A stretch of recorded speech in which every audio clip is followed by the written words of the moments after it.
queridos Qualities, bienvenidos a otro programa más de nuestro canal de YouTube, en podcast, en iVoox, en Spotify. Tenemos hoy un súper invitado, un famoso youtuber y economista, Óscar Vara. Muchísimas gracias por estar aquí con todos nosotros. Gracias a ti por invitarme. Bueno, tenemos el lujo de tenerle aquí, lo habéis pedido y bueno, vamos a aprovechar para coserle a preguntas de economía, de geopolítica. Está candente pues, el tema de Rusia, Ucrania, la guerra, por desgracia, que esperemos que acabe pronto, la inflación, no sabemos qué va a pasar. Óscar, por favor, ilumínanos un poco. ¿De qué va a pasar en todo? Dios mío, o sea, vamos a ver, ahora estamos en un momento de incertidumbre realmente enorme, en todos los sentidos. Recordemos que la inflación ya empezó antes de que Vladimir Putin decidiera hacer estas cosas, que ahora parece que no se puede decir, pero es cierto, ¿no? Porque algún partido político está diciendo que la inflación es culpa de la guerra. Yo no digo nada. A mí esas cosas, sinceramente, me interesan escasamente. Pero hemos de recordar que la salida de la pandemia y los cuellos de botella ya hicieron su trabajo y también hicieron su trabajo los derechos del CO2. Porque esto también se olvida, que los objetivos políticos de descarbonización también han tenido una influencia muy importante sobre el aumento de los precios en un principio. Luego, obviamente, el problema de la guerra ha disparatado todo lo demás desde el punto de vista de los costes. Tampoco tenemos que olvidar que hay demasiado dinero emitido y que está distribuido por sitios que no es la economía, vamos a decir, real, es decir, no estaban comprando automóviles y casas, pero que todo eso en algún momento va a acabar derramándose también sobre la economía conjuntamente con los planes de estímulos fiscales que, recordemos, son muy ambiciosos. En Europa son muy importantes, en España los famosos 144.000 millones y en los Estados Unidos ya tienen más o menos aprobado, entiendo, 2 billones, pero todavía les quedaría todavía más para meter en la máquina. Y eso es algo que nos preocupa un poco, ¿no? Porque esos 144.000 millones que, por supuesto, son aparte del presupuesto que el gobierno tiene pensado ingresar vía impuestos mayoritariamente, y eso al final tendrá que ser deuda que el día de mañana pues tendremos que pagar, ¿no? O directamente emitir billetes que provocarán otro efecto inflacionario. Yo creo que lo de emitir billetes, el Banco Central ahora mismo no está por esa labor. Todo lo que ha ido anunciando ha sido que subiría tipos. Entonces estamos en una mala circunstancia respecto de todos los problemas que nos pueden caer encima. O sea, si los tipos suben, nuestro endeudamiento es muy grande y va a afectar al servicio de la deuda, es decir, vamos a tener que pagar más en intereses para empezar. Bien es cierto que muchos de los préstamos de los 70, pues, recordemos que de los 140.000 millones, la mitad es a fondo perdido y la otra mitad es en deuda pública. Y esa deuda es a 30 años. Me parece que el plazo era 28. Con lo cual, bueno, pues que se fastidien los que aún no han nacido y tengan que trajar en ese momento. Mi hija que tiene 4 años, ¿no? Cuando llegue, claro, ya lo pagará. Y los que no han nacido, o sea, habrá alguno con 24 años dentro de 28 todavía, que dirá, o sea, yo no había nacido cuando decidisteis este plan, o sea, pero imagínate lo que es que nos suban los tipos, por otra parte el Banco Central empiece a dejar de comprar la deuda pública con todos los planes de gasto público que se están poniendo encima de la mesa. O sea, la solución al problema energético es vía presupuestaria porque vía impuestos ya no había casi espacio para hacerlo. Ya se habían bajado mucho los impuestos en el caso de la electricidad y en el caso de, por ejemplo, los transportistas, pues obviamente como ellos repercuten el IVA, pues tampoco parecía que por esa vía se podía afectar mucho. El impuesto a los carburantes me parece que, según he leído, yo no he hecho los cálculos, pero permitía una reducción de entre 3 y 5 céntimos por litro nada más. Así que desde ese punto de vista, todo ese gasto público, porque hoy se ha anunciado 16.000 millones, se une, yo entiendo, se une a los costes que tienen las decisiones políticas del pasado, por ejemplo, en la energía. Recordemos que en 2012 se pusieron una serie de incentivos para que la gente invirtiera en energías renovables y eso debe ser una pasta. No sé, no tengo aquí la tableta, pero ayer lo estuve mirando. Pero vamos, en total entre eso, los costes que hay de la energía extrapeninsular y alguna cosita más, pues eran otros 7.000 millones del ALA, que a lo mejor sumando algunas otras cosas podía subir más. O sea que hay mucho gasto público, lo que estamos asistiendo ahora es a mucho crecimiento del gasto público que no se sabe cómo está presupuestado. O sea, a mí es una duda que me queda cuando veamos el Real Decreto y todas esas cosas, las intenciones del gobierno, lo veremos. Pero efectivamente ahora mismo estamos en una situación de más endeudamiento con previsibles crecimientos de los tipos de interés y por lo tanto que se aprieten más las condiciones financieras para el Estado. Vamos, que yo estoy viendo que alguien nos ve ya con cara de pollo asado. Yo tengo dos preguntas ahí. Dime. Oye, vas a perdonar porque te hablo de preguntas que me dan miedo cuando hablamos de economía, cuando no debería ser así. Por un lado, esa subida de tipos de interés, cuando España ahora creo que está pagando una ridiculez, no sé si son 150 millones por los intereses de la deuda, a poco que subieran los tipos de interés al 1%, pues no sé si se dispararían como a 15.000. A ver de dónde se paga eso. Y luego también otra cosa que me preocupa es la política energética, que me parece, es que no hay política energética y no se puede estar así dependiendo de no sé si es llamarle buenismo, de que las energías alternativas, si suponen el 10 o el 15%, las renovables, que pasen a suponer el 85%, no sé si eso es realista. Luego acabas comprándole el gas a Argelia, luego te peleas con Argelia por situaciones diplomáticas y al final acabas creando un caldo de cultivo que repercute en que las empresas industriales, por ejemplo, caso de empresas siderúrgicas o empresas como Vidrala, que son intensivas en uso energético, es que las vas a acabar hundiendo. Bueno, una parte de las ayudas del gobierno creo que es precisamente a las empresas que son intensivas en el consumo de energía eléctrica. Porque evidentemente también muchas empresas químicas de fertilizantes, por ejemplo, se ven enormemente afectadas por el aumento de los precios del gas. Es cierto que vamos a ver, en términos del mercado de gas, ahí se hicieron una serie de apuestas a nivel europeo por la transición energética. Que, ojo, se han redoblado ahora en estas circunstancias. Una cosa que es absolutamente evidente es que si queremos prescindir del gas ruso, tenemos que buscar alternativas. Pero también es cierto que las energías renovables tienen un problema en el sentido de que su flujo de electricidad al sistema no es constante. Ya lo vimos en el otoño pasado. Parte del crecimiento de los precios fue porque no había viento. Y como no había viento, los molinillos no se movían y por lo tanto de ahí no podías tirar para bajar el precio de la factura. Se disparó, sí.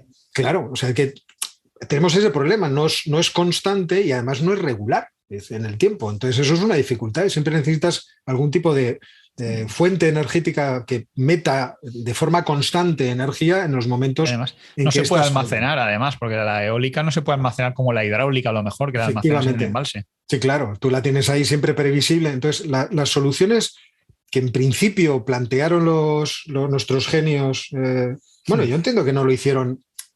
Yo no lo voy a criticar mucho porque el tipo que se come esos problemas no lo hace de forma irracional.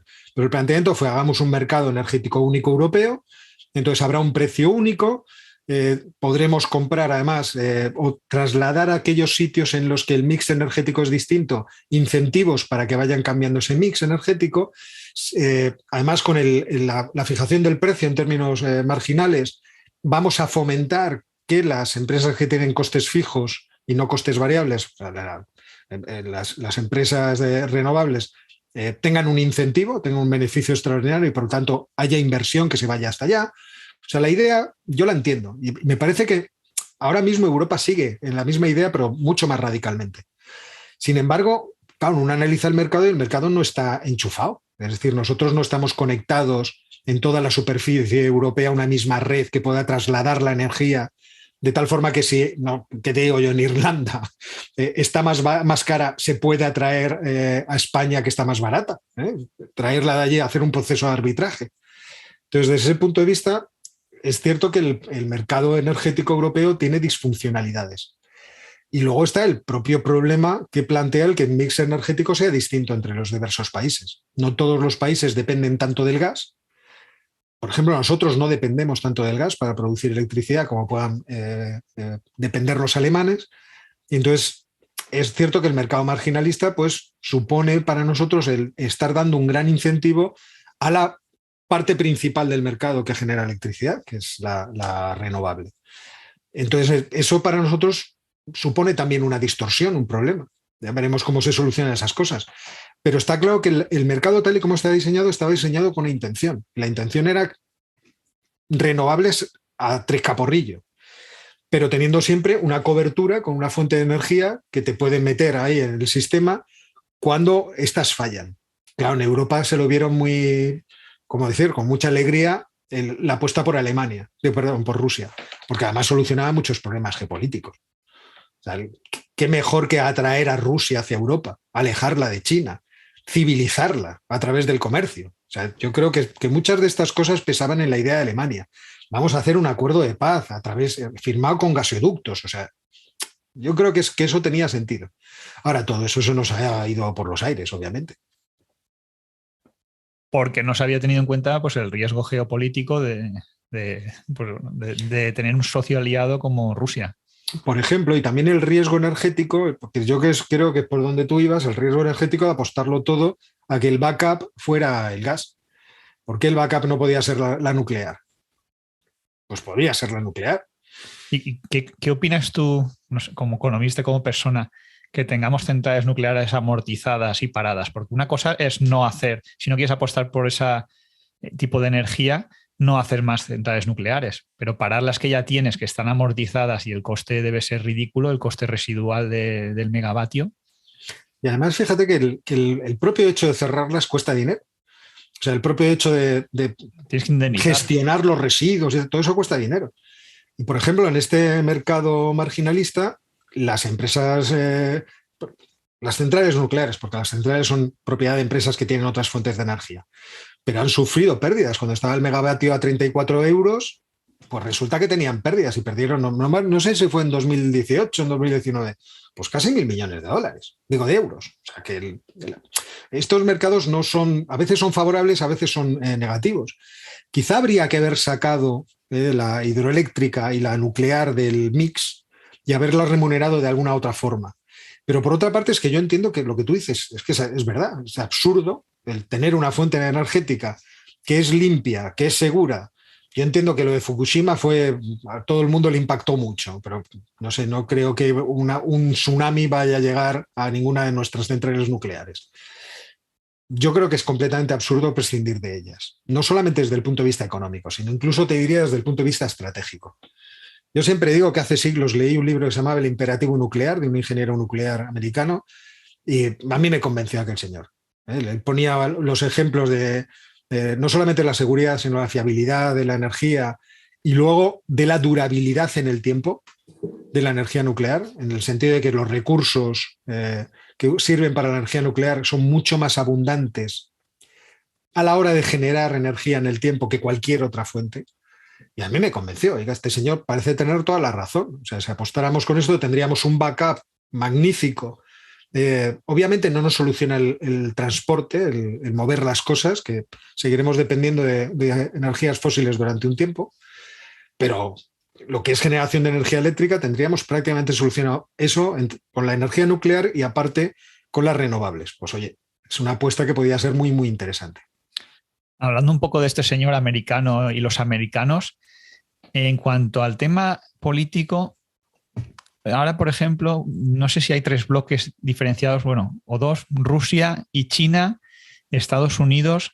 Hay quien, China ahora, bueno, pues también está recuperándose un poco, la economía se había enfriado un poquito, Rusia pues ha desplomado completamente. Hay quien incluso es partidario de invertir en Rusia en estos momentos, yo lo veo muy complicado, porque por otro lado, no sé si en una economía tan global tú ves que puede haber oportunidades en este tipo de eventos o es un winner take all donde los americanos dicen, mira, ahora Rusia está mal, voy a aprovechar para venderle el gas del fracking que no estaba pudiendo producir porque el petróleo estaba muy barato, ahora que pasa de los $100 me sale otra vez rentable, se lo meto a los europeos, mientras tanto les vendo misiles a los ucranianos para que mantengan la guerra y al final los americanos están vendiendo misiles y gas y no se han metido en ningún berenjenal y nosotros tenemos las bombas en nuestro propio continente y estamos siendo los más perjudicados, ¿no?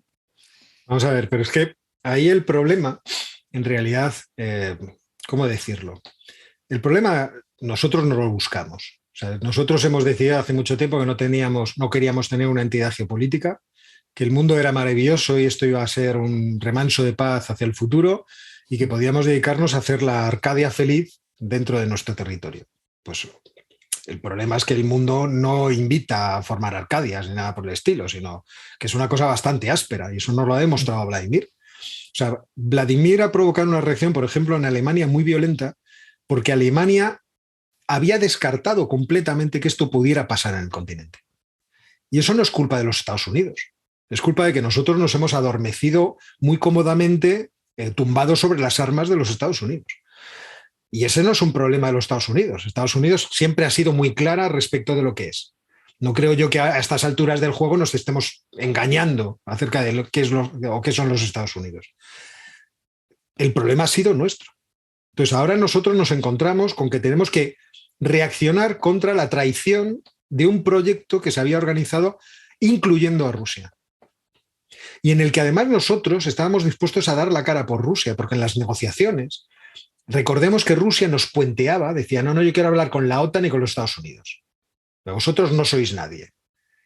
Inmediatamente los líderes europeos se pusieron en marcha para tratar de convencer a Vladimir de que somos alguien y que podíamos conseguirle gran parte de sus reclamaciones. Y de repente Rusia invade, porque ya tenía planeado desde hace mucho tiempo cuál era la solución del problema. Bueno, pues no, ahora los que nos encontramos con los pantalones bajados somos nosotros. Y dependientes, evidentemente, también de los Estados Unidos. Que, por cierto, se han movido a una gran velocidad para tratar de darnos esperanzas, por lo menos, de que tendríamos gas natural licuado. Se han ido corriendo a Qatar, han discutido incluso con Kazajistán, con Azerbaiyán, se han ido a Venezuela. O sea, yo, sinceramente... Increíble. Son unos tíos muy malos, pero se han movido como diciendo estos imbéciles de europeos, es que no se les puede dejar solos. O sea, a la primera que les dejas solos, se meten ellos solos en el problema. Entonces, desde ese punto de vista, yo lo que creo es que todo esto nos debería servir de experiencia porque con lo caro que nos va a salir, deberíamos espabilar, pero ya verás cómo no lo hacemos. O sea, deberíamos en algún momento tomar alguna decisión de cómo podemos gestionar este espacio común que es la Europa, de la Unión Europea, de forma que tenga fuerza por sí misma. ¿Pero crees que el problema de Europa quizás sea un exceso de burocratización, un exceso de pensar que no podía suceder un evento de este estilo, igual que podía suceder con Corea del Norte o con otra nación? ¿O es que directamente el ser humano es incapaz, por su propia naturaleza competitiva, de mantener la paz y dejar al vecino tranquilo y tratar de colaborar? Bueno, yo creo que eso es... nosotros hemos demostrado en la Unión Europea que es posible pactar con los vecinos a largo plazo y cooperar con ellos. Yo creo que no es imposible hacer estas cosas. Pero sí creo que aquí ha habido una... ¿Cómo decirlo? Una tendencia ideológica a querer que el mundo fuera como deseábamos que fuera el mundo. Y en eso te reconozco que eso ha impregnado claramente la política y ha impregnado también la política europea. Pensando que el mundo es maravilloso, prescindamos de las nucleares, prescindamos del carbón, echémonos en brazos del gas de un enemigo. Todos coches eléctricos, todos con Tesla, claro, ¿no? Pues todo eso es una percepción de cómo debe ser el mundo que efectivamente es muy intervencionista. Queremos ir por allí. Como queremos ir por allí, además, muy rápidamente resulta que nos tenemos que inventar una cosa para que la gente tenga incentivos, que son los derechos del CO2, y de repente nos encontramos con que todo es carísimo y la gente tiene que gastar unas fortunas enormes cada país para poder seguir produciendo lo que producía y como lo producía. Claro, todo eso son decisiones obviamente políticas que no le afectan tanto a otros que no se planteaban el mundo exactamente de esa manera. Pues sí, eso es absolutamente cierto y en esto los burócratas tienen una enorme influencia porque todos estos procesos también se podían haber hecho de maneras muy distintas. Yo siempre cuento que cuando se puso, y tú te acordarás, cuando se puso en marcha la Constitución Europea era un ladrillo de 300 páginas.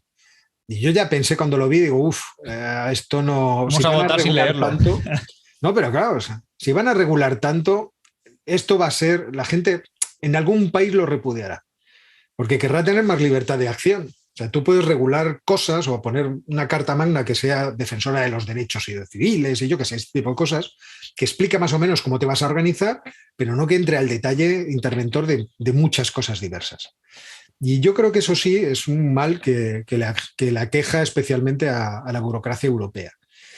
Por eso entiendo que en algún momento, si nos tenemos que volver a plantear, que creo que es algo que puede pasar en estas circunstancias, otro momento constitucional, habría que tratar de evitar los fallos estos precedentes y tratar de aligerar también un poco lo que es la burocratización europea que claramente va en contra de los intereses de un mundo que además es cada vez más móvil, que no, vamos a tener que ser muy ágiles y muy flexibles para poder enfrentarnos a los cambios del futuro.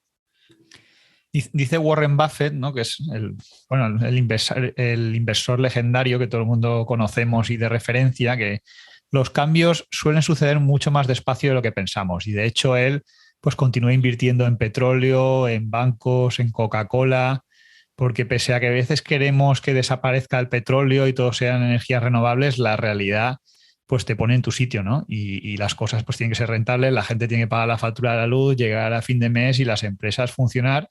Y los camiones de momento siguen yendo por carretera, no van volando. Bueno, pero es que eso, yo me acuerdo, fíjate, pues hace bien 10 años o quizá más, en escuelas de negocios yo me he encargado pues, de hacer la asignatura de entorno económico, tanto mundial como español. Entonces había un momento siempre que acabábamos en el asunto de la energía. Y yo les decía, vamos a verlo con un poco de detalle. Y entonces llegábamos a cuánta energía se consume en el mundo por fuente energética. Y descubrías que las renovables, pues si llegaban al 20% conjuntamente con la nuclear, ya íbamos bien. Todo lo demás era fósil. ¿Por qué? Por esa razón que tú antes has apuntado, es que es la única que ya está almacenada. Solo tienes que meterla en un depósito y tener algo que permita transformarla en movimiento. Pues magnífico, o sea, lo tengo hecho. No necesito nada más. Y entonces yo les enseñaba el móvil, y les decía, ¿se puede acumular energía eléctrica? Y les enseñaba el móvil, me decía, joder, pues si esta es la solución.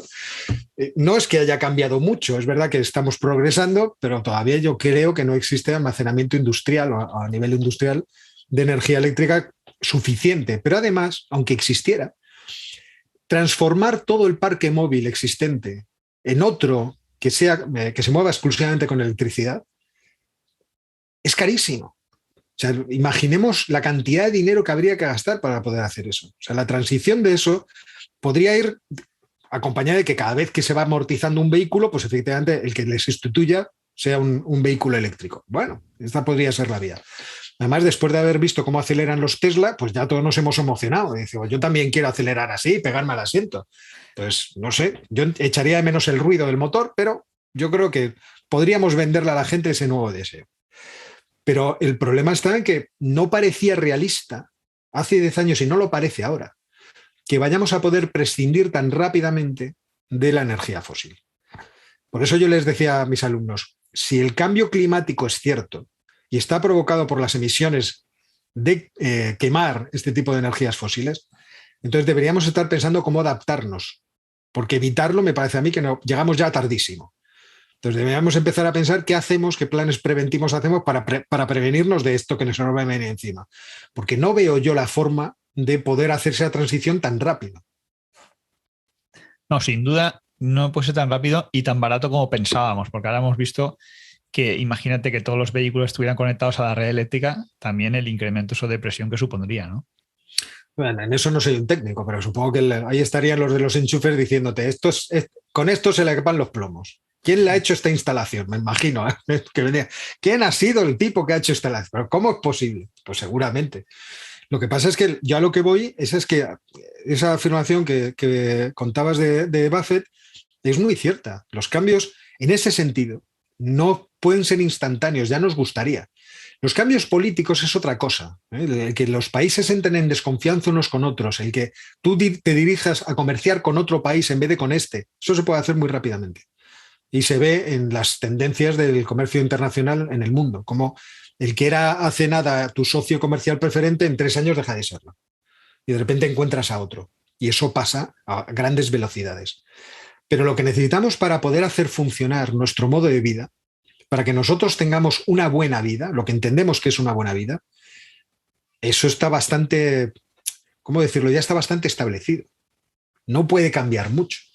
O sea, yo necesito cierta cantidad de energía para hacer lo que hago en mi vida, para poder desplegarla, poderme mover con mi automóvil, poder ir a los sitios, poder estar en tantos sitios como puedo estar a lo largo de la semana. Necesito los alimentos a los que estoy acostumbrado en el modo que estoy acostumbrado. Quiero vivir las vacaciones de la forma en que las vivo. Todo este tipo de cosas, esa forma de entender lo que es la buena vida, requiere un soporte material que no se puede cambiar de la noche a la mañana y de forma tan rápida. Bien, vamos a ver si te parece responder algunas preguntas de algunos foreros. Me van a perdonar los que los que no les podamos responder en esta porque no disponemos de todo el tiempo que nos gustaría, pero bueno, ya continuaremos más adelante. En primer lugar, Segundo Impulso, que es un gran seguidor tuyo, aunque pues, lógicamente por el nombre no te sonará, pero dice, qué maravilla. Dice, yo a Óscar es a las personas que más admiro en esto del tema de la economía y la geopolítica. Ya se lo he dicho en más de una ocasión por Twitter. ¿Quién me iba a decir que cuando comencé a seguirlo a raíz de un hilo suyo en burbuja.info, que hoy en día encendería la televisión y me lo encontraría debatiendo en horario de máxima audiencia?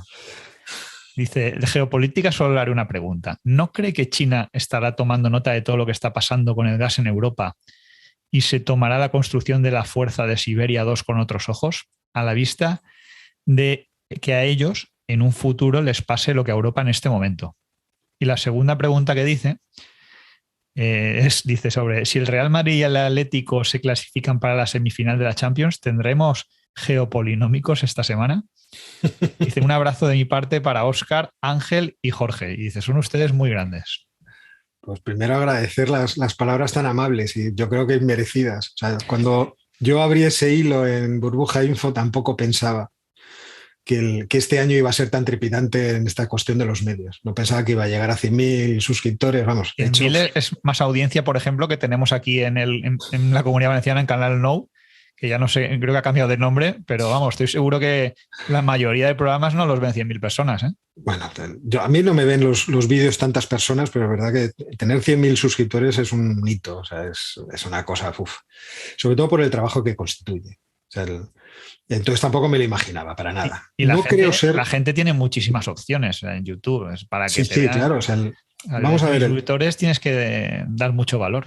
Es una cosa extraña, o sea, porque yo, en realidad, y lo repito mucho, yo utilizo el canal para aprender. Entonces, yo no creo ser un sabio que pueda iluminar las cosas, sino que soy un tío con mucha curiosidad que estudia mucho para tratar de entender cosas. Y cuando creo haberlas entendido, pues las explico en un vídeo. Y esto, que puede parecer una forma extraña de proceder, a mí obviamente me ha dado muchos beneficios y a la gente parece que le ha suscitado también un interés. Interés que me agradezco muchísimo, me parece una responsabilidad también, pero como desde el principio siempre hice las cosas parecidas. Pero vamos con el asunto de China, que no quiero que se me vaya la pregunta. China. Vamos a ver, efectivamente China tiene muchas posibilidades ahora en este conflicto. Tiene muchas posibilidades porque un posible fracaso de Vladimir Putin en esa ofensiva le puede poner de manera, ¿cómo decirlo?, en bandeja una enorme influencia sobre los recursos que tiene Rusia. Y eso es una gran ventaja que puede adquirir China. Fijémonos que todas las intenciones que han manifestado a través de las sanciones los Estados Unidos y el Reino Unido son tendentes a expulsar a Rusia de la comunidad internacional de países. Pero esto no es posible porque existe ya una potencia que no podemos llamarla emergente, sino emergida, que es China.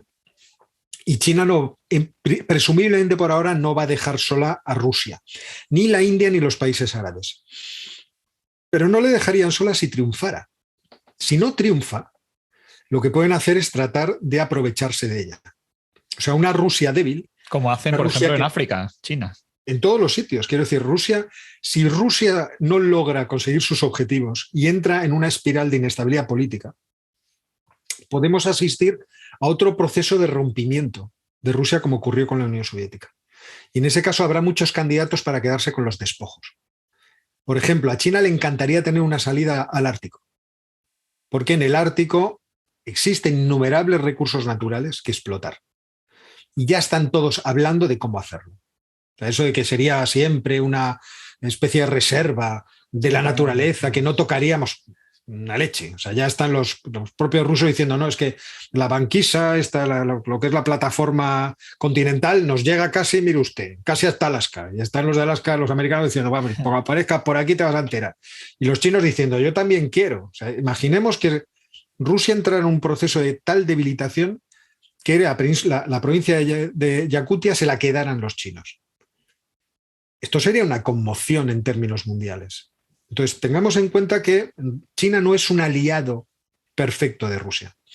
Por otra parte está el problema de que Rusia en algún momento podría tratar de chantajear a China.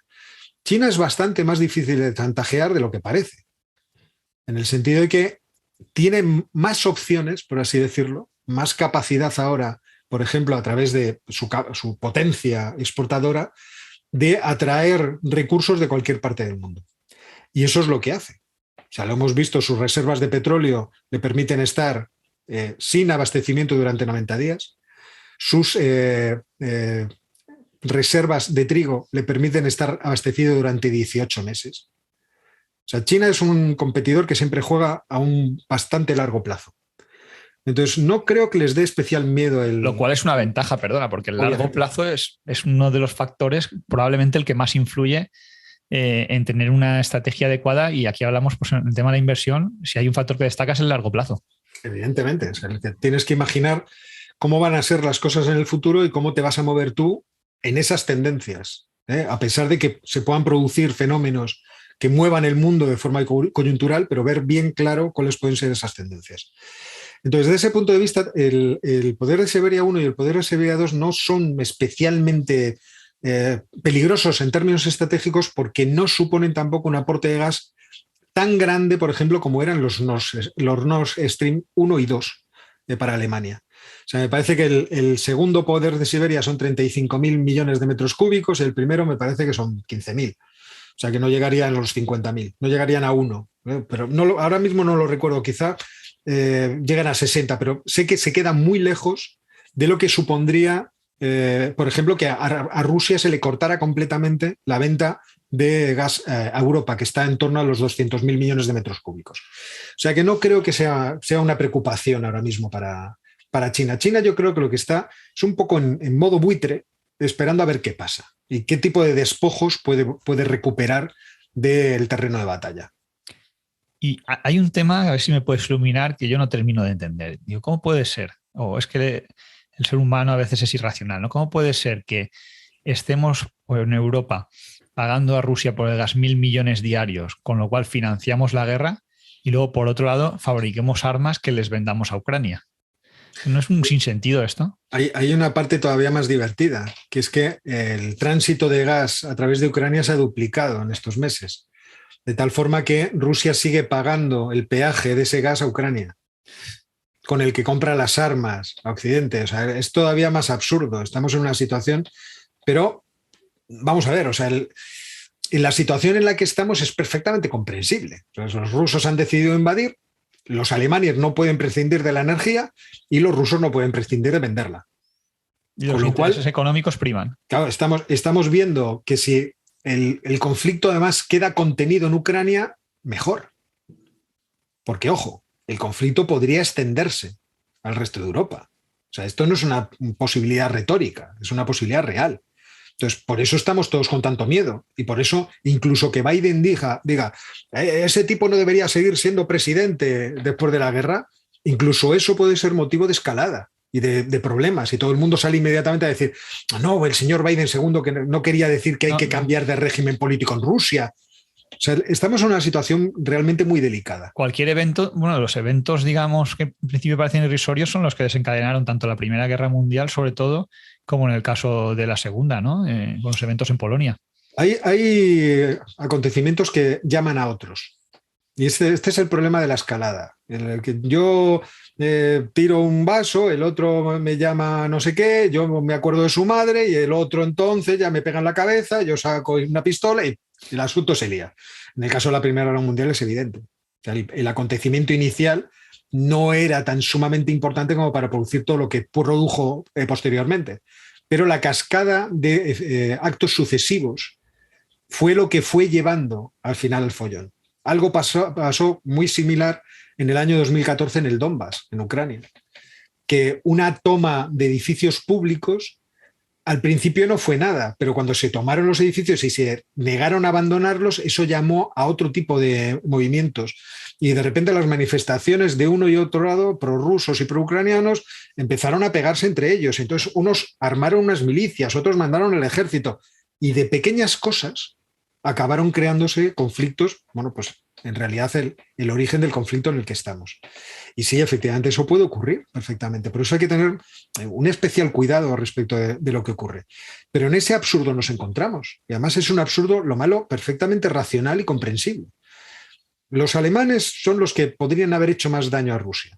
Y haber dicho, miren, dentro de las sanciones que implica SWIFT, vamos a meter a los bancos que gestionan las transacciones de los hidrocarburos, especialmente a Gazprombank.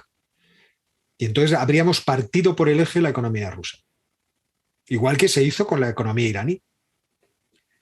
Pero al igual que ocurrió con la economía iraní, ¿eso cambió su régimen político? ¿Eso les obligó a cambiar ellos? No. Hubiera dificultado enormemente la ofensiva. Y a lo mejor los rusos desde el principio hubieran utilizado todo su armamento más letal, que todavía no lo han utilizado. Recuerdo que las bombas tácticas todavía no las han utilizado. Entonces, ahora mismo estamos metidos en el problema de que no queremos que la guerra de Ucrania salga de sus fronteras. Esto es tan sumamente cruel. Y queremos que sean ellos los que nos ganen la guerra. Qué duro. Bueno, y sobre la final de la Champions, por hablar de un tema un poco más suave, ¿qué opinas? Vamos a ver, o sea, la semifinal, ¿no? En este caso sería semifinal. Si en semifinales llegamos a el Atleti y el Real Madrid, entonces habrá geopolinómicos seguros. Geopolinómicos tiene que haber sí o sí. Pueden estar tranquilos tus espectadores. Lo que pasa es que yo no deseo darle un disgusto adicional a mis amigos del Atleti. O sea, ya con dos han tenido bastante. Y por otra parte, creo que mi corazón no podría resistir otro partido igual que las dos finales que vivimos. O sea, eso. Sobre todo la de Lisboa. Espero que me lo ahorren, ¿no? Y llegar a los penaltis. O sea, vamos, que me lo ahorren. Yo no, espero que eso me lo ahorren. Bueno, nos quedan 3 preguntitas solo. Dime. Para no dilatarlo mucho más. Nuestro querido amigo José Luis Especulata, de apellido especulador en los mercados financieros. La primera pregunta que hace es, si cree que los indicadores como la inflación, subida de tipos, etcétera, y la geopolítica nos empujan a una recesión casi segura. Habla de unos meses en Europa, no sé, creo que es difícil ahí definir plazos, y luego habla también en Estados Unidos. Y mójese si se atreve, por supuesto. Yo creo que recesión no va a haber. O sea, no va a haber. ¿A corto plazo o en general? A corto plazo. Vaya recesión en algún sitio habrá alguna vez en el mundo y en el futuro, y tendremos incluso depresiones. O sea, el que crea que estas cosas no van a suceder nunca más. Esto es como en el 29, cuando aquellos senadores decían, hemos encontrado la palanca del crecimiento perfecto. En el proceso de... 29. Claro, esas ideas de, está creciendo la economía y nunca terminará de crecer. No, vamos a ver. O sea, lo que sube baja y todos sabemos cómo funcionan estas cosas. Yo no creo que en estas circunstancias vaya a haber recesión, a menos que el conflicto bélico se prolongara mucho en el tiempo y nos salpicara. Es decir, que a Vladimir se le cruzara la pinza y dijera, voy a invadir Polonia. Que es algo que ha estado en el trasfondo de todo el conflicto de la guerra de Ucrania, por lo menos en los medios de comunicación, ha estado. Siempre había alguien que decía, sé de buena tinta que el próximo objetivo es Polonia. Y los movimientos nerviosos de Polonia, que han sido muchos, le doy los MiG-29 a los ucranianos, vamos a poner una fuerza de interposición, siempre han dado pistas, o por lo menos le han dado sugerencias a mucha gente para pensar que el conflicto podía extenderse por ese lado. Entonces, como la ofensiva de Vladimir parece que se ha parado por ahora en el este y no avanza, cosa que también puede cambiar, si logran embolsar al ejército del este, al ejército ucraniano, a lo mejor podrían avanzar con más agilidad. No se sabe nunca estas cosas en la guerra. No hay que decir que la cosa está terminada hasta que no está terminada con un armisticio, una negociación. Si no pasa ninguna de estas cosas, el efecto económico sobre Europa creo que será limitado. Vendrá influido por el crecimiento de los precios y en la medida en que no vendamos lo que nos hemos prohibido venderle a los rusos. Pero es que nuestras relaciones comerciales con Rusia son muy pequeñas. O sea, lo que le vendemos y lo que le compramos que no sea hidrocarburos es muy pequeño. O sea, el problema que tenemos con Rusia es el problema del trigo y el problema de los hidrocarburos. Entonces, eso va a afectar a la inflación. La inflación, veremos cómo la combate el Banco Central Europeo y nuestros presupuestos públicos. Yo no sé si eso le podemos llamar combatir inflación, en realidad no lo es. Va a seguir existiendo, o sea, la inflación va a seguir avanzando. Y es por ahí por donde va a haber un retroceso en el crecimiento económico. Tanto como para hacerlo negativo. Yo no lo creo. O sea, yo creo que si la esperanza de este año para España era estar en el 5,3, luego en el 4,8, pues que nos quedemos en el 2, quiero decir que no digo que sea lo que vaya a pasar, pues tampoco me mataría. No sé si me explico. Es decir, y no sería una recesión. O sea, me parece que perder 5 puntos de crecimiento esperado tendrían que pasar muchas más cosas de las que están ocurriendo. Y la sensación es que, pese a que supuestamente el Banco Central tiene de alguna manera el mandato no obligatorio de mantener la inflación en torno del 2%, debería subir los tipos de interés, pero tampoco parece que tenga muchas ganas de hacerlo, ¿no? Así como la Reserva Federal sí que los está subiendo. Yo creo que acabarán haciéndolo.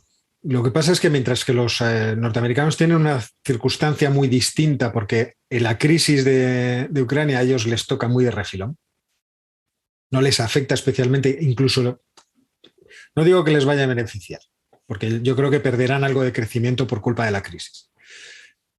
Porque va a afectar al comercio internacional, va a afectar también en subidas de precios energéticos a sus aliados, con lo cual ya veremos cómo le afecta en términos de lo que les compran. Es decir, puede afectarles negativamente, pero no mucho. El caso europeo es completamente distinto. Entonces, el Banco Central Europeo se enfrenta a un problema que es diferente, entiendo, al que tiene la Fed. ¿Cómo lo solucionará? Esto estamos todos preguntándonos cómo lo va a hacer, porque tiene por una parte que tratar de favorecer el crecimiento económico en un momento en que un impacto, un shock de oferta va a reducir ese crecimiento, y por otra parte tiene el problema de la inflación. Entonces, ya veremos cómo lo lidia. Y por otra parte, el encaje de las ayudas públicas, de los estímulos fiscales, también es preocupante en ese sentido. Entonces, sería bueno que nos diera certidumbres, ¿no? Por ahora, la certidumbre que nos ha dado es que va a empezar a limitar el programa de compras y ya ha puesto más o menos hitos de cómo va a evolucionar esa reducción del programa de compras. Yo creo que eso es una parte de la certidumbre. Y en algún momento a mí no me extrañaría nada, porque la inflación se nos puede ir de madre fácilmente, que subiera tipos algo. El algo, por lo menos como ha hecho la Fed, 25 puntos básicos, a ver qué ocurre. Lo que pasa es que la Fed ha dicho, sí, 25 ahora, y como tengo 7 reuniones, pues ya verás. En las siguientes te vas a enterar. Entonces, nosotros no tenemos un horizonte tan marcado, creo. Bien, el amigo José Luis nos pregunta que en caso de un escenario negativo, si son más resilientes por lo general empresas más grandes o más pequeñas, ¿no? Vamos a ver, yo no soy un experto en estas cosas. Entonces, que yo diga algo sobre estas cosas no va a ningún lado. O sea, no lo sé, no tengo ni idea. A mí lo que me gustaría... Es difícil de responder. Claro, es muy difícil de responder. Los sectores defensivos, no hay un sector farmacéutico defensivo o de alimentación que un sector que sea secundario, ¿no? Completamente. O bienes. Luego también habría que preguntarse si a nivel europeo o a nivel español. O sea, yo creo que hay países en Europa que permiten una gran agilidad en la transformación y en la supervivencia de las empresas, que no es el caso precisamente de España. Entonces, si alguien me preguntara en España, diría, ¿qué facilidad tiene una empresa en España para sobrevivir a tensiones muy grandes que se le produzcan en el mercado? Sí, por ejemplo, en el tema laboral, pues tenemos un panorama sumamente rígido, ¿no? De hecho, claro, por ejemplo, Inditex durante el coronavirus no despidió a la gente, sino que seguía pagándoles las nóminas. Eso en Estados Unidos es impensable. Hoy hemos visto que uno de los elementos del plan de choque del gobierno es precisamente prohibir despidos. Entonces, pues, esa empresa va a ir fenomenal, o sea, le va a ir fantástico. O sea, si la cosa le empieza, si no tiene la flexibilidad para poder sobrevivir, pues nada. No habrá empresas, al final, claro, lo que pasa es que no habrá empresas. Claro, y ese es el problema. Yo creo que ese es el problema al que nos enfrentamos aquí. Y en otros países habría que ver cuál es su idiosincrasia. Claro, en el caso de los Estados Unidos, esa flexibilidad la tienen, porque pueden aparecer y desaparecer con gran facilidad. Y en ese caso es posible que una empresa pequeña tuviera más capacidad, más flexibilidad para poder escapar. En el caso de España, es que las grandes empresas las podemos asimilar a ministerios, entonces en algún momento alguien las sostendrá, pero las pequeñas lo tienen, entiendo, peor en ese sentido. Pero vamos, esto es hablar por hablar, ya lo digo. Bueno, la tercera pregunta, luego me guardaré una para mí mismo, aunque sea un poco off the topic.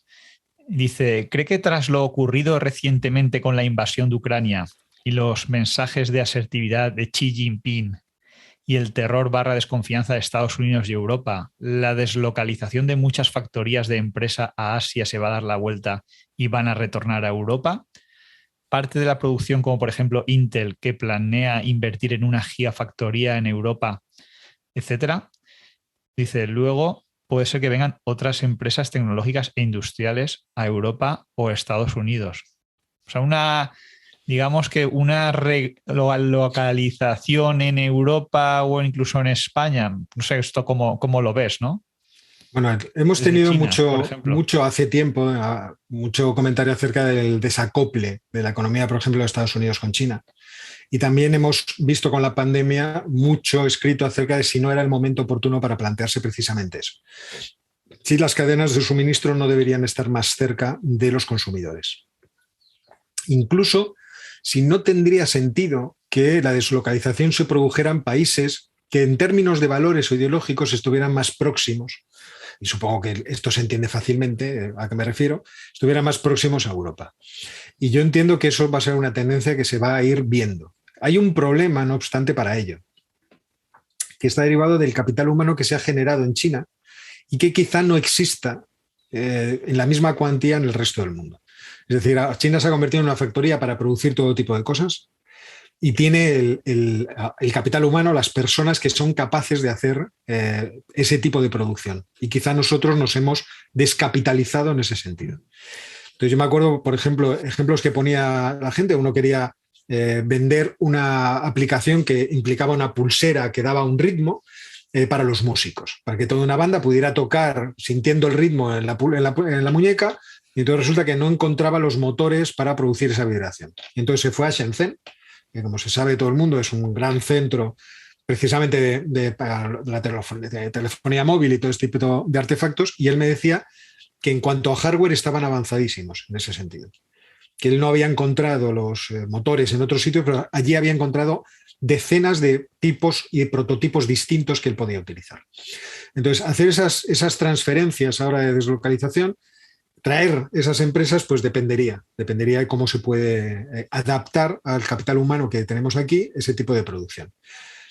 Yo creo que movimientos como el que se ha producido con Marruecos recientemente, no solamente por España, sino por parte de la Unión Europea, primero empezó Francia, luego empezó Alemania, luego vinimos nosotros, luego vinieron las declaraciones de Josep Borrell, están en línea con que la deslocalización se está produciendo de forma importante, por ejemplo, en Marruecos. Marruecos se está convirtiendo en un lugar de deslocalización muy próximo, por lo tanto, a Europa. Y no me extrañaría que ese tipo de negocios se pudieran ampliar por el norte de África y también, obviamente, en propia Europa. Pero en términos de costes, digo lo del norte de África porque entiendo que sería para las empresas quizá más rentable desde el punto de vista de los costes. Entonces, en ese sentido, yo creo que sí, estamos ahora mismo asistiendo a un cambio de mentalidad, que puede perfectamente producir ese tipo de cambios, el ir desenganchando la dependencia que tenemos en términos productivos de Asia. Yo, por ejemplo, hay algunas cosas que veo, porque bueno, yo he hecho negocios también de exportación e importación, y lo que veo complicado, lo que comentas tú, por ejemplo, en la industria pesada, cuando tú aquí tienes una fábrica en la que transformas algo, necesitas materia prima, puede ser PVC, polietileno, industria textil, papel, en cantidades grandes industriales. Veo que aquí es difícil que alguien invierta en una fábrica de ese tipo. No existe ya el capital humano, probablemente esté en China o en otros sitios, pero la propia industria también veo muy difícil que alguien invierta en eso, ¿no? Para luego redistribuirlo por Europa, más aún con los costes energéticos. Pero parece que en ese sentido va a haber muchas cosas que va a ser difícil relocalizar aquí, ¿no? Quizá otra cosa es ponerlas a lo mejor en el norte de África o en otros sitios. Si yo apuesto más por ahí, por el norte de África, por algunos países. O sea, la iniciativa Global Gateway que tiene la Unión Europea y que intenta vincularnos en términos de infraestructuras de transporte y de logística con muchos países hasta Asia, hacer una especie de versión europea más reducida de la ruta de la seda china, de la iniciativa Belt and Road, creo que va en esa dirección.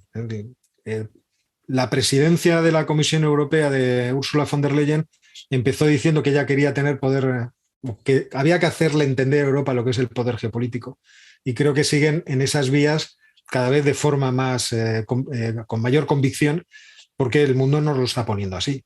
Entonces, creo que es una tendencia inevitable.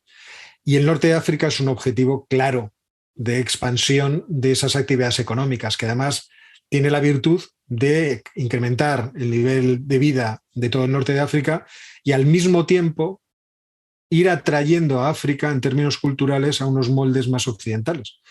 Esto se ha visto en otros países, por ejemplo, musulmanes. Por si alguien está pensando, es que son países musulmanes, seguirán siendo unos países que en términos de valores serán conflictivos con los valores europeos. Eso no tiene por qué ser estrictamente así. Se ha comprobado que el crecimiento económico en países musulmanes va acompañado del crecimiento de la escolarización de las niñas y del aumento del número de años de escolarización, por ejemplo, y también de la reducción de la tasa de fertilidad. Es decir, es triste tener que traer a Thomas Malthus para estas cosas porque era un poco antipático, pero la idea suya de que el progreso económico mete en la cabeza de la gente o en la experiencia de la gente la comodidad, podemos decir que es bastante cierta. Y que esa convergencia en algún momento también tenemos que planteárnosla incluso en términos egoístas. Es bueno que el norte de África se desarrolle económicamente para la propia supervivencia de la propia Europa. Oye, has tocado un tema ahí que me interesa, ¿no? Y el tema de la tasa de fertilidad. En España, hoy he leído un artículo, creo que estamos a la cabeza del mundo en cuanto a las menores tasas de fertilidad posible. En cambio, en cuanto a pensiones, estamos en las mayores, ¿no? Prácticamente ya la mitad del presupuesto del Estado está destinado a pensiones. La gente que aún nos quedan años para cobrar, de cotizar, pues pensamos que no que vaya a desaparecer, pero hay un problema ahí, lógicamente, con las pensiones. ¿Cuánto me va a tocar a mí, no? Desde luego no voy a tener la pensión. Mi padre se queja de que cobra poca pensión, pero yo estoy seguro que en paridad de poder adquisitivo no voy a cobrar el día de mañana lo mismo. Y ese es uno de los motivos que nos llevan a ahorrar e invertir, bien sean acciones o en fondos, o hay quien invierte en inmuebles, pues para paliar esa situación, ¿no? Porque no pinta nada bien. No, eso es absolutamente cierto. Yo siempre recomiendo el trabajo que hizo antes de ser gobernador del Banco de España Hernández de Cos con otros dos compañeros. Yo soy muy fan de Hernández de Cos, me parece una persona muy razonable y que, en fin, no engaña y que es un buen profesional, un buen economista, y creo que hay que escucharle. El trabajo que hizo en este caso ponía varios horizontes. En realidad marcaba un horizonte de 2035 o 2050 y varias posibilidades de evolución del problema, fijándose en varias claves. Una era el peso de las pensiones respecto del Producto Interior Bruto, que si no creo recordar mal debía estar en el 10,6% o el 12, poco por ciento en el momento del análisis. Y él lo que se planteaba era cuál puede ser la evolución demográfica, cuál puede ser la evolución del empleo, y luego las opciones que tiene el gobierno de, por ejemplo, reducir la tasa de sustitución, es decir, lo que representa el salario la pensión respecto del último salario. Y que está en torno al 80%, probablemente la más alta del mundo. No Entonces, sé si el asunto era cómo ir las posibilidades que podían surgir de reducirla. Pues fíjate, en el artículo yo recuerdo que él ponía el 40,6 en ese momento, de tasa de sustitución. Y ponía un horizonte malo que era 25%. En cualquier caso, él iba planteando varios escenarios. El peor de los escenarios era que las pensiones acabaran constituyendo el 22% del Producto Interior Bruto, que era una situación que además produciría grandes déficits. Con lo que además lleva implicado es el envejecimiento de cambio en las pautas de consumo y falta de creatividad. Sí, porque no la solamente gente mayor con capital no crea empresas. La gente de 70 y 80 años. Este es un problema que la gente no... Yo me acuerdo una vez dando una charla sobre estas cuestiones con Carlos Rodríguez Brown y Alejandro Macarrón, que un señor muy mayor tomó la palabra para decir, eso que ha dicho usted la creatividad y que los mayores no ayudaríamos a la defensa del país es falso. No quiero... Los mayores, yo lo que veo, y lo ves en toda la costa, es que contribuyen al ladrillo y a la segunda residencia, pero la segunda residencia es vacía. Quiero decir, cambia mucho, consumen mucho salud, pero consumen muy poca formación. Entonces, esa distorsión, que es una distorsión que va a durar una serie de años, porque obviamente todos nos moriremos, los que somos del baby boom, dará lugar a unas distorsiones muy importantes y sobre todo a cargar mucho peso económico, a extraer muchas rentas de los jóvenes, en pocas palabras, que además hoy en día no tienen por qué vivir en nuestra realidad nacional, sino que mis hijos, por ejemplo, que están estudiando ahora en la universidad, ven el mundo como la posibilidad de su lugar de empleo. No ven España, no se plantean que Madrid sea su única posibilidad de empleo, sino que ven el mundo. Dicen, pues yo me veo en cualquier parte del mundo trabajando, porque hablan perfectamente inglés y porque los chicos son gente viajada, cosa que a nosotros no nos pasaba. Yo salí de España por primera vez con 24 años. Entonces, las cosas también hay que ponerlas en esa relación. Entonces, sí, efectivamente, eso es uno de los problemas más graves que tenemos y lo malo es que ya llegamos muy tarde para solucionarlo. La única forma de solucionarlo de alguna manera es a través de la inmigración, pero todos sabemos que la inmigración necesita tener por lo menos un nivel de productividad que permita hacerse cargo de la operativa de este país. O sea, este país tiene una operativa, una forma de funcionar que necesita un capital humano concreto.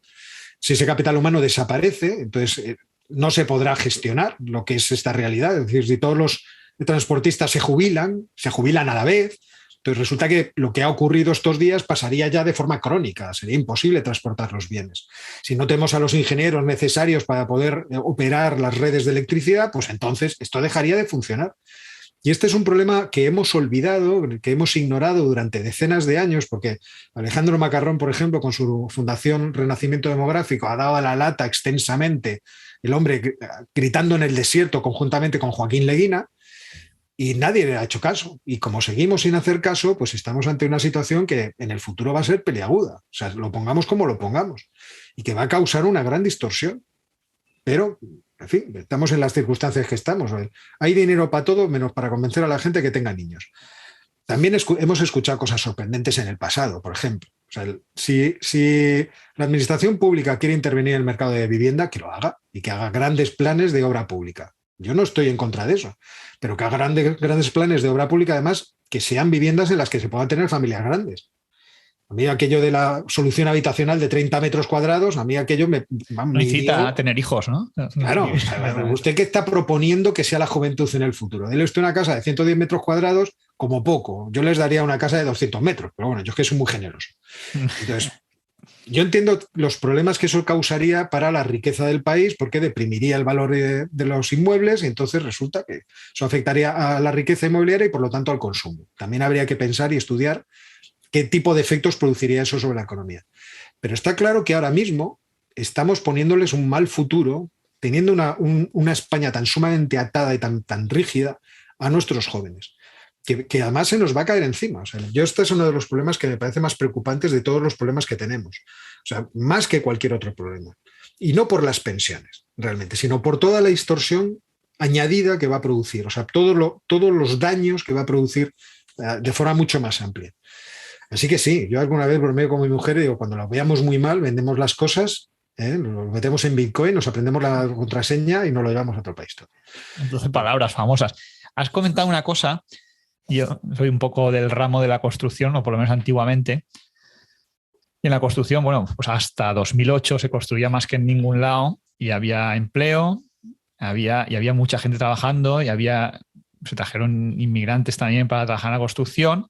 Y pasamos de un extremo al otro, en el que ahora no encuentran gente para trabajar. Bueno, ahora ya no hay ni materias primas con los precios que hay. O sea, no hay stock y no hay mano de obra cualificada. Y luego encima los salarios han pasado a ser más bajos que hace 15 años, con lo cual hay gente cualificada que directamente no quiere trabajar, que dice, si a mí me pagan 1.500 euros, y no voy a trabajar, y es que me hago maestro o me dedico a alquilar viviendas. Y ese problema...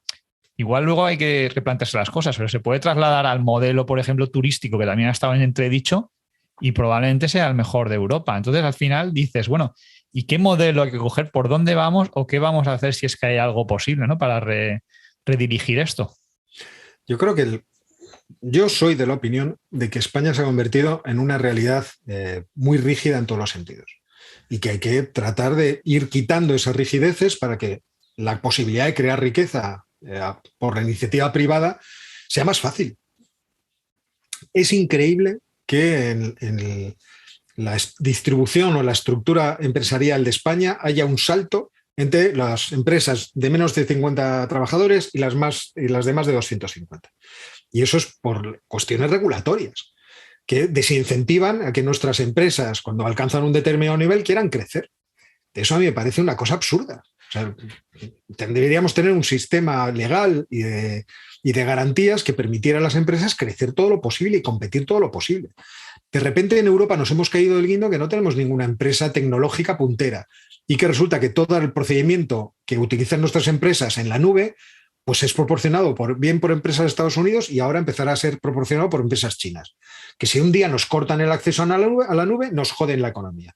Perdón por el palabra. Y las empresas, sí. Pero claro, entonces, desde ese punto de vista, es que alguien debería darse cuenta de que esto no se va a solucionar con subvenciones o con un programa superferolítico estatal, sino dejando a la gente hacer lo que sabe, que es trabajar y ganar dinero y generar PIB, como digo yo todas las mañanas en el noticiario.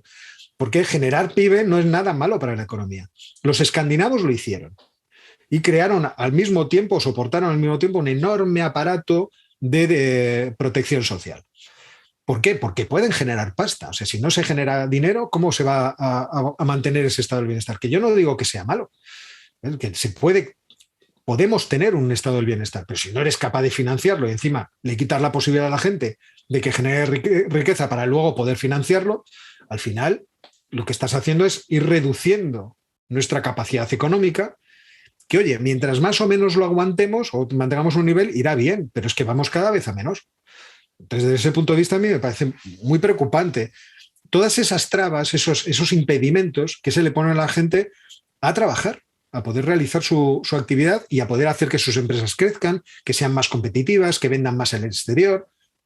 Yo entiendo que en la idea de la hiperprotección de por ejemplo, del trabajo, se ha cargado sobre las espaldas de las empresas una cantidad de esfuerzo regulatorio que les ahoga y que les impide progresar. Hay formas más flexibles que se han utilizado en otros países para defender ambas cosas. El que sean flexibles las empresas y que los trabajadores estén protegidos. ¿Por qué no se evalúan? ¿Por qué no se plantean? ¿Qué tipo de organización institucional tenemos en nuestro país que a lo mejor impide que se hagan esas transformaciones, que se vayan desatando esos nudos? Estas son cosas que nos llevaría mucho tiempo a hablar, pero todos más o menos las tenemos en la cabeza. Es decir, existe mucha oposición política, mucha oposición incluso sindical, de acuerdo a cómo se imagina cómo debería ser la gestión económica del país, que impide esta flexibilidad en un mundo que además la demanda. Porque ahora tenemos una competencia que es global. En China se crean y se destruyen empresas a una gran velocidad.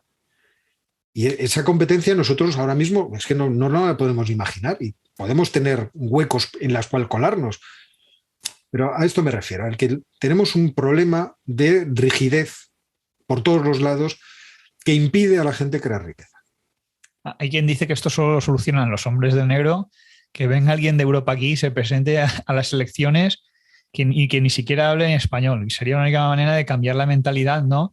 E introducir unas políticas que realmente pues, favorezcan a la gente y que sobre todo que mire en el largo plazo, no que esté pensando en las próximas elecciones en solventar un problema, sino decir, bueno, ¿cuál es el modelo al que te diriges, ¿no? De aquí a los próximos 30 años que comentabas. Aquí los dos partidos que deberían estar más o menos coordinados en esa imaginación del futuro que debería ser España, pues no lo están.